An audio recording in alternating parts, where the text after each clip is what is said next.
364 days of the year, the house was silent. On the 365th, it was silent, too, but with the added weight of expectation. Ada sat on her threadbare sofa, a gray wool sweater pulled tight around her, listening to the quiet hum of the refrigerator and the faint whistle of wind against the windowpane. Christmas Eve. The words felt like they belonged to someone else, to a life painted in warmer colors. Her world was a palette of grays and blues, the color of her sweater, the color of the twilight deepening outside. She had a single string of lights, pale yellow bulbs casting soft, lonely circles on the wall. They flickered, threatening to go out, a perfect metaphor for the hope she barely managed to keep lit inside her. The air smelled of the cinnamon stick she'd boiled in a pot of water on the stove, a cheap trick to make the small space feel like a home. It was enough. It had to be. Then came the sound, a low, guttural rumble that didn't belong to the neighborhood's usual symphony of distant sirens and barking dogs. It was the sound of engines, not one, but many, idling in unison. It grew, a wave of mechanical power cresting right outside her door. Ada froze, her hand halfway to the chipped ceramic mug on the coffee table. She crept to the window, pulling the thin curtain aside just enough to see. Her breath hitched. The street, usually empty save for a stray car or two, was lined with black sedans, their polished surfaces gleaming under the weak glow of the street lamp. They were identical, menacing, like a row of obsidian coffins. Men began to emerge, dozens of them, all dressed in dark, severe suits that seemed to absorb the light. They moved with a chilling, disciplined silence, fanning out to form a perimeter, their faces hard and unreadable in the gloom. An army had descended on her quiet street. At the center of it all, a man stepped out of the lead car. He was different, taller, with a stillness that commanded attention even from a distance. He adjusted the lapels of his immaculate black suit, a flash of crisp white visible at his collar. Even through the glass, she could feel the authority radiating from him, a dense, heavy presence that made the air feel thin. He walked towards her door, his steps measured and deliberate on the snow-dusted pavement. Two men flanked him, but they kept a respectful distance. He stopped on her small porch, his form a stark silhouette against the swirling snow that had begun to fall. A knock echoed through the house. It wasn't loud or aggressive, but it was firm, undeniable. A command. Ada's heart hammered against her ribs, a frantic bird trapped in a cage of bone. This was not the police. This was something else entirely, something older and far more dangerous. The silence in the house was no longer peaceful, it was predatory. Another knock, just as patient, just as final as the first. She knew, with a certainty that chilled her to her soul, that ignoring it was not an option. She opened the door a crack, the safety chain pulled taut. The cold air rushed in, carrying the scent of winter and something metallic, like shed blood. The man on her porch stood perfectly still, his dark eyes fixed on hers. He was handsome in a severe, sculpted way, his features sharp and intelligent. There was no visible menace in his expression, only a profound weariness, but the power behind it was unmistakable. He was the undisputed leader of these men, a powerful Korean Mafia boss whose reputation likely preceded him in circles she could not even imagine. Behind him, his men stood like statues, a silent testament to his authority. The falling snow dusted his dark hair and the shoulders of his suit, but he seemed oblivious to the cold. He did not speak immediately, simply held her gaze, assessing her home, her fear. The silence stretched, thick with unspoken threat and a strange, desperate gravity. Ada could feel the stares of all 50 men on her small house, on the sliver of light spilling from her doorway. They were a single, unified entity, and he was their center. Finally, he spoke, his voice a low, smooth baritone that cut through the whistling wind. "We need shelter." It was not a question. It was a statement of fact, a declaration of need so profound it transcended politeness. Then, after a beat of silence that felt like an eternity, he added a single word that shattered her understanding of the situation. Please, the word hung in the frozen air between them, impossibly soft, impossibly vulnerable. It was a crack in the granite facade, a plea from a man who looked as if he had never pleaded for anything in his life. Ada's mind raced. Every instinct screamed at her to slam the door, to bolt it, to hide. But the exhaustion in his eyes, the quiet desperation in that one word, held her captive. This was a man accustomed to taking, not asking. For him to ask, the situation had to be dire. He was a mafia boss, a king in his own world, and his kingdom was clearly under siege. There was a fight, he said, his voice dropping even lower, meant for her alone. My men are injured. The cold is not our friend tonight. He gestured vaguely back at the silent ranks, and for the first time, she noticed some of them were leaning on their comrades, their movements stiff with pain. The metallic scent she'd smelled was real. It was blood. The choice before her was simple and impossible. Let a wolf into her home, or leave him and his pack to the mercy of the storm and whatever hunted them. She looked past him, at the silent, watching men, and then back to his face. There was no deception there, only a stark, brutal honesty. He was a dangerous man, the kind she had only ever seen in movies, but tonight, he was also just a man seeking refuge from a storm, both literal and of his own making. Her hand trembled as she reached up and slid the chain free. The click of the metal was deafeningly loud in the sudden stillness. She pulled the door open. The invasion was silent, orderly, and absolute. The men filed in one by one, their movements economical and disciplined, a river of black wool and cold steel flowing into her small, warm home. They filled every available space, lining the walls of the tiny living room, standing shoulder to shoulder in the hallway, their presence shrinking her world until she felt like a mouse in a cage full of panthers. The air, once scented with cinnamon, was now thick with the smell of damp coats, freezing air, and the faint, sharp tang of antiseptic and blood. Her single string of lights reflected in 50 pairs of dark, watchful eyes. They did not speak. They did not touch anything. They simply existed, a monolithic force of contained violence that soaked up all the warmth and quiet of her sanctuary. Ada pressed herself into the corner of her small kitchen, her hands wrapped around her elbows, trying to make herself as small as possible. She watched the man who had knocked on her door, the mafia boss, as he stood in the center of the room. He surveyed the space with a calm, appraising gaze, his eyes missing nothing: the worn-out sofa, the crack in the ceiling, the handful of Christmas cards taped to the wall from distant relatives. He was not judging, merely observing, cataloging the details of the world he had just forcibly entered. A taller, broader man with a scar bisecting his eyebrow approached him, speaking in low, rapid Korean. The mafia boss listened, nodded once, and replied in the same language. The scarred man, clearly his second in command, turned and issued a series of quiet orders. Instantly, the men began to organize themselves. A few, who were clearly medics, moved through the ranks, tending to the wounded with practiced efficiency, producing sterile pads and bandages from hidden pockets in their coats.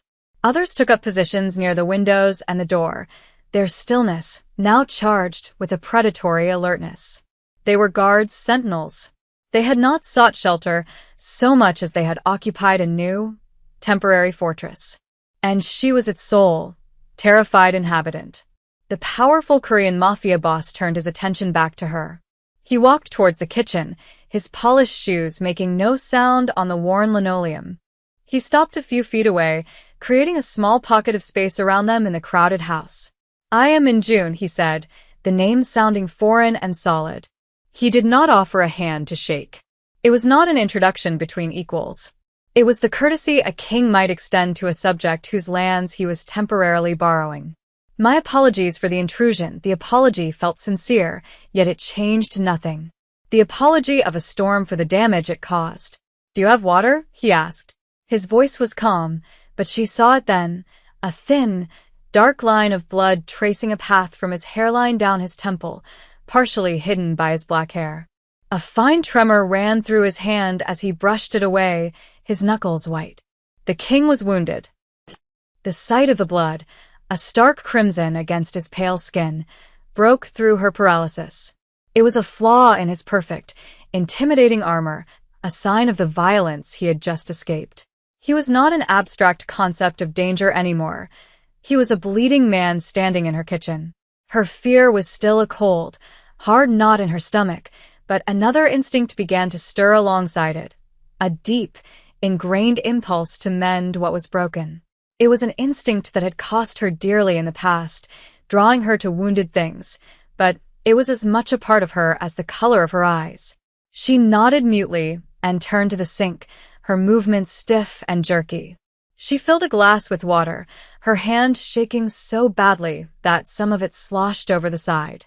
When she turned back, he was watching her, his gaze intense and unreadable. He took the glass from her, his fingers brushing against hers for a fleeting second. His skin was cold, but a strange jolt, like static electricity, shot up her arm. He drank the water in 3 long swallows, his throat working. He was a mafia boss, a man of immense power, yet he drank water from her chipped glass like any other thirsty man. He set the glass down on the counter with a soft click. "Thank you," he said. The words were quiet, but they resonated in the tense silence of the room. She found her voice, though it came out as a strained whisper. "You're hurt." It was a statement, not a question. His eyes flickered, a brief flash of surprise that he was so transparent to her. He touched his temple again, his fingers coming away stained. "It is nothing," he dismissed, but the slight tightening of his jaw betrayed him. Ada hesitated for only a moment. Then she opened a cupboard and pulled out the small plastic box that served as her first aid kit. It was a pathetic collection of colorful cartoon bandages, a half-empty tube of antiseptic cream, and a few sterile gauze pads. It was meant for scraped knees and kitchen accidents, not for wounds sustained in a mafia war.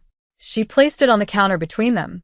He stared at the box, then at her, a flicker of something unreadable in his dark eyes, amusement, perhaps, or disbelief. But he did not refuse. He simply stood there, waiting. Taking a deep breath, Ada opened the kit. She took out a gauze pad and dampened it with water from the tap. Her heart was still pounding, a frantic drumbeat against the silent backdrop of his watchful men. This was insane. She was about to tend to the wound of a crime lord, the leader of this silent army that had taken over her life. She reached up, her hand hesitating a fraction of an inch from his face. "May I?" she whispered. For a long moment he was utterly still. She could feel the collective gaze of his men on her back, a physical weight of scrutiny. Then he gave a short, almost imperceptible nod. Her touch was tentative as she gently dabbed at the cut on his temple. The wound was clean, a shallow slice, but it had bled enough to be alarming. He didn't flinch or pull away. He stood perfectly still, his eyes closed, giving her a level of trust that was both terrifying and strangely intimate. The powerful mafia boss, who commanded 50 men with a single glance, was letting her, a complete stranger, touch his face with a vulnerability that seemed entirely at odds with the man he was. The silence in the kitchen was profound. It felt as if they were in a bubble, separated from the tense watchfulness of the men in the other room. All she could hear was the soft rasp of the gauze against his skin and the sound of her own breathing. She worked with a focus she didn't know she possessed, cleaning the blood away, her movements becoming more confident. The metallic scent was stronger now, mixed with the clean, masculine scent of his cologne. He was so close she could see the fine lines at the corners of his eyes, the faint shadow of stubble on his jaw. He was younger than she had first thought, perhaps in his early 30s, but his eyes held the weariness of a much older man. When she was done cleaning the wound, she opened a small packet of antiseptic cream. She squeezed a tiny amount onto her fingertip and paused. He opened his eyes, his dark gaze locking onto hers. The intensity of it made her breath catch. It felt as if he were looking past her skin, past her fear, and seeing the very core of her. She held his gaze as she gently applied the cream to the cut. He did not blink. Finally, she took one of the plain, non-cartoon bandages and carefully placed it over the wound. Her fingers lingered for a moment on his temple, the warmth of his skin a stark contrast to the cold that had permeated the house. She pulled her hand back as if burned. "There," she said, her voice barely audible. "It's all I have." Minjun raised his hand and lightly touched the bandage, his expression unreadable. He looked from the first aid kit on the counter to her face. "You show kindness to a man who invaded your home," he stated, his voice low and gravelly. It wasn't a question seeking an answer, but a quiet observation, a puzzle he was trying to solve. "You're bleeding," she replied simply, as if that explained everything. And in her world it did. You saw a wound, and you tended to it. You saw a need, and you filled it. It was a simple, uncomplicated code, a universe away from the brutal calculus of loyalty and betrayal that he likely lived by. A long, heavy silence stretched between them. Then he gave another one of his small, sharp nods. "Kong," he called out without raising his voice. The scarred man appeared at his side instantly. "See that the woman is not disturbed. She is to be treated as a guest in her own home. No one speaks to her unless I command it. No one touches anything. Is that understood?" "Yes, boss," Kong replied, his eyes flicking to Ada for a brief, assessing moment before he turned and relayed the orders in Korean. The Mafia boss had drawn a line of protection around her, a strange and unsettling act of chivalry from the very source of her fear. Hours crawled by. The initial adrenaline of terror slowly subsided, replaced by a surreal, waiting tension. The blizzard that had been threatening all evening finally descended, a thick, swirling curtain of white that erased the world outside the windows. The house, once her sanctuary, now felt like an ark, adrift in a sea of snow and silence, filled with dangerous cargo. Minunes were ghosts. They remained in their designated spots, impossibly still, their discipline absolute. Some slept on their feet, leaning against the walls, while others kept a ceaseless, silent watch. They were a living, breathing security system, and Ada was at its quiet center. She retreated to the worn armchair in the corner, the closest thing she had to a defensible position, and wrapped a thin blanket around her shoulders. Minjun had taken the sofa. He sat not like a guest, but like a king holding court, his posture relaxed but radiating an undeniable authority that made the threadbare piece of furniture seem like a throne. He hadn't spoken again since the incident in the kitchen. He simply watched, his gaze sometimes resting on her, sometimes drifting to the window where the snow lashed against the glass. The house was quiet save for the howl of the wind and the occasional, low-murmured exchange in Korean between the men. It was a strange, domestic tableau, a parody of a peaceful Christmas Eve. Here they were, a poor, lonely woman and a powerful Korean mafia boss with his private army, trapped together by a storm. The absurdity of it was almost laughable, but fear had leached all the humor from the situation. Ada watched him from under her lashes. In the soft, flickering glow of her Christmas lights, the hard edges of his face seemed to soften. The weariness she had seen at the door was more pronounced now, etched into the lines around his eyes. He looked like a man carrying the weight of 50 lives on his shoulders, a burden that allowed for no rest. The quiet was finally broken by his voice, startling her. "You are alone on Christmas Eve." It was a simple observation, devoid of pity, spoken so softly she wondered if she'd imagined it. She looked at him directly. "Yes," he considered her answer for a moment, his gaze unwavering. "Family? Not here," she said. "They're far away. It is a bad night to be alone," he said, and the words felt like a confession. He was surrounded by 50 loyal men, a wall of muscle and devotion, yet Ada had the distinct impression that he was the loneliest person in the room. He was the mafia boss, the leader, and such a position was isolating by its very nature. He could command, he could protect, he could kill, but he could not share the burden. They existed in their separate solitudes, a shared loneliness that was now the only common ground between them. The snow fell harder, piling up against the door, sealing them in. The world outside had vanished. There was only this room, the storm, and the silent, waiting men. He shifted on the sofa, the movement drawing her attention. The faint light caught the sharp line of his jaw, the dark intensity of his eyes. The silence had become a living thing, a space for things to grow. He seemed to come to a decision, as if weighing the risk of speaking against the oppression of not. "They were waiting for us," he said, his voice a low rumble that barely carried over the storm. At the port. It was supposed to be a negotiation. Ada listened, her body rigid in the armchair. She knew he was not obligated to explain anything to her. This was not for her benefit. It was for his. The act of speaking the truth, even a sliver of it, into the quiet room. Someone from the inside gave them our route, our numbers. A betrayal. The word hung in the air, cold and sharp as a shard of glass.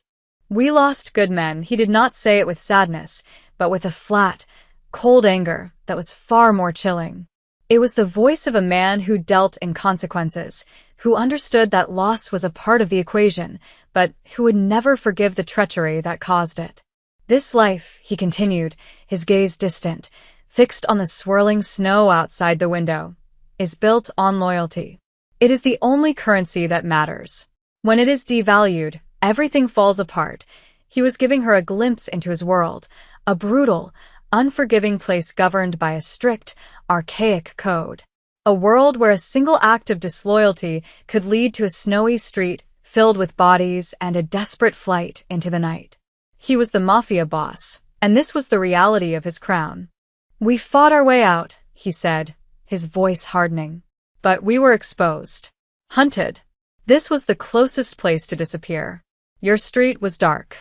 Your house was quiet." He finally turned his head, his eyes meeting hers across the small room. "You were a risk.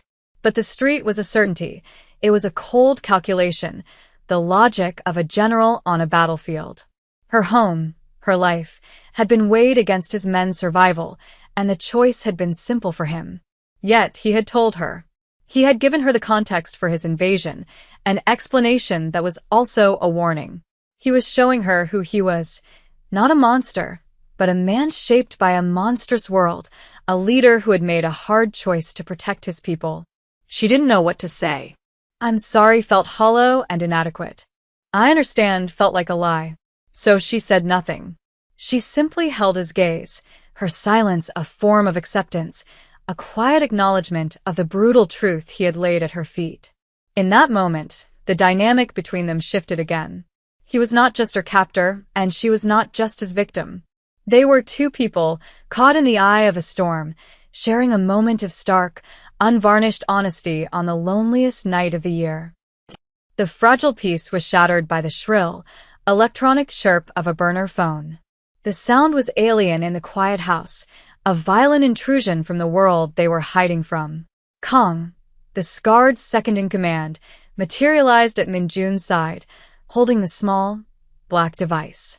The atmosphere in the room changed instantly.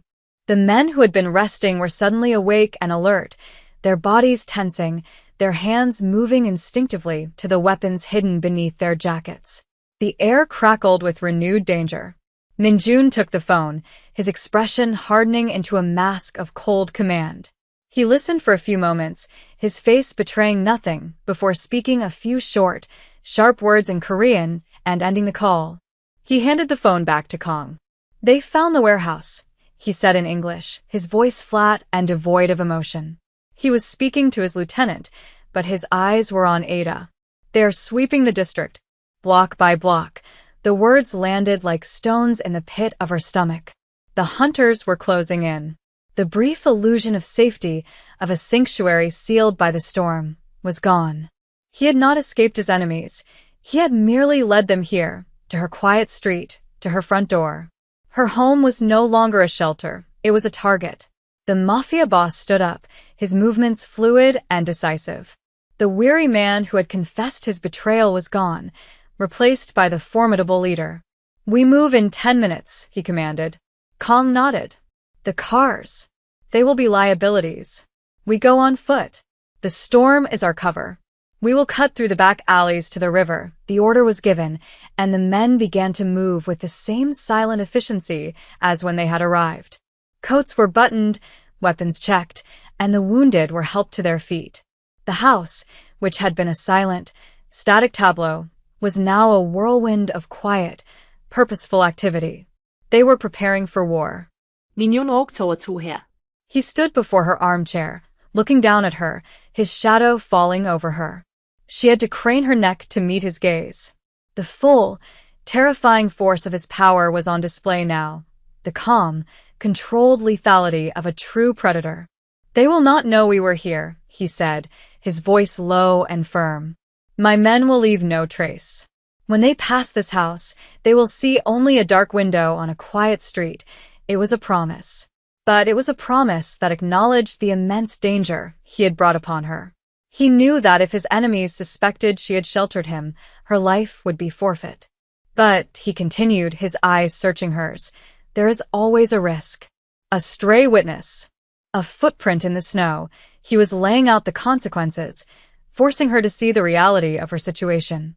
He had made her a part of his world, and there was no easy way out. The powerful Korean Mafia boss was telling her, in his own way, that he might have just signed her death warrant. He reached into the inner pocket of his suit jacket and pulled out a thick, white envelope. He placed it on the small table beside her chair. It was stuffed with cash, more money than she had ever seen in her life.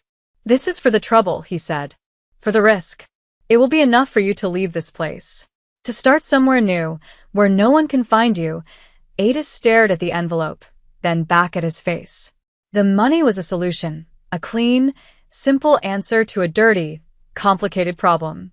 It was also a dismissal, payment for services rendered.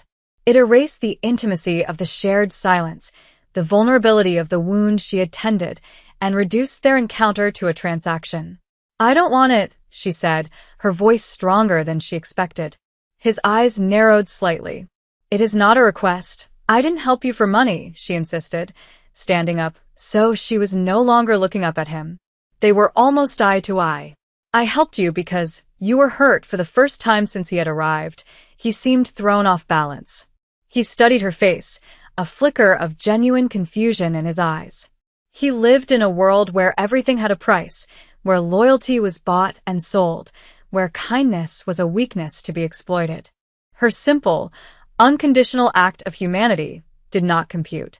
He was a mafia boss, used to dealing with greed, fear, and ambition. He did not know what to do with compassion. "Take it," he said, his voice softer now, losing its hard edge of command. "Please. Think of it not as payment, but as a weapon. The only one I can give you to protect yourself from the world I have brought to your door." He was reframing it, making it an act of his protection, not an insult to her charity. He was giving her the means to survive the consequences of his presence. "Kong," he called over his shoulder. "Give her your other phone." The clean 1-inch Kong approached and placed a small, sleek burner phone on top of the envelope. "There is one number in it," Minjun explained. "Mine." "If you are ever in trouble, if you ever feel you are being watched, you use it. One time. I will answer. I will fix it. Do you understand?" She nodded, her throat too tight to speak. This was his code. He had incurred a debt by endangering her, and he was now providing the means to repay it, in his own violent, absolute way. He was offering her the most valuable thing he possessed, the protection of the powerful Korean Mafia boss himself. His men were assembled at the door, a silent column ready to melt back into the storm. He turned to leave, then hesitated. He looked back at her, his gaze lingering on her face for a long moment. He took a half-step back towards her, raised his hand as if to touch her cheek, then let it fall to his side. An unspoken word, a feeling without a name, passed between them in the charged silence. "Be safe, Ada," he whispered, using her name for the first and only time. Then he turned and was gone, the last of the dark river of men to flow out of her house, swallowed by the raging blizzard. The door clicked shut, and the silence that descended was absolute. It was a heavy, suffocating silence, a vacuum where the sheer presence of 50 men had been only moments before. The house felt vast and empty, the air thin and cold. Ada stood frozen in the middle of the living room, her arms wrapped around herself, listening. The only sound was the howling of the wind, a lonely, mournful cry. The house no longer felt like her own. It was a space haunted by the memory of them, of him. She could still smell the faint scent of his cologne, of cold wool and blood. She walked to the window and peered out, but there was nothing to see. The storm had already erased them, swallowing their footprints, leaving behind a blank, undisturbed canvas of white. It was as if they had never been there at all, a fevered dream born of loneliness and Christmas Eve. But they had been there. The proof sat on her side table, a thick white envelope and a slim black phone. A choice and a promise. She slowly walked over and picked up the envelope. It was heavy, the corners of the bills crisp and sharp. It was a new life, a ticket out of this small, gray existence. It was also blood money, the proceeds of a world she wanted no part of. Beside it lay the phone, a cold, smooth piece of plastic that held a single, dangerous connection. A lifeline to a man who solved problems with violence, a direct line to the powerful Korean Mafia boss. It was both a comfort and a terrifying burden. She sank back into the armchair, the one she had huddled in while he watched her from the sofa. She could still see the indentation his body had made in the worn cushions. She pulled the thin blanket around her shoulders, but it offered no warmth. The chill she felt was deep in her bones, a cold that had nothing to do with the winter outside. The night had changed her. It had cracked open the quiet, predictable shell of her life and shown her a glimpse of a world that ran on a different set of rules, a world of loyalty and betrayal, of violence and a strange, protective honor. She had looked into the eyes of a killer and had not seen a monster, but a weary, burdened man. She had tended his wound, and in return, he had offered her the keys to a new life and the shield of his formidable power. The first faint light of dawn began to filter through the window, turning the gray sky to a soft, pearlescent pink. The snow had stopped falling. The storm had passed. It was Christmas morning. The world outside was hushed and clean, blanketed in pristine snow. Ada looked from the envelope in her hand to the silent phone, and then out at the new day. She was still alone, in her small, quiet house. But something was different. She was no longer just waiting for her life to happen. She had been given a choice. And for the first time in a very long time, she felt a flicker of something that was not quite hope, but its resilient, more cautious cousin, the possibility of tomorrow.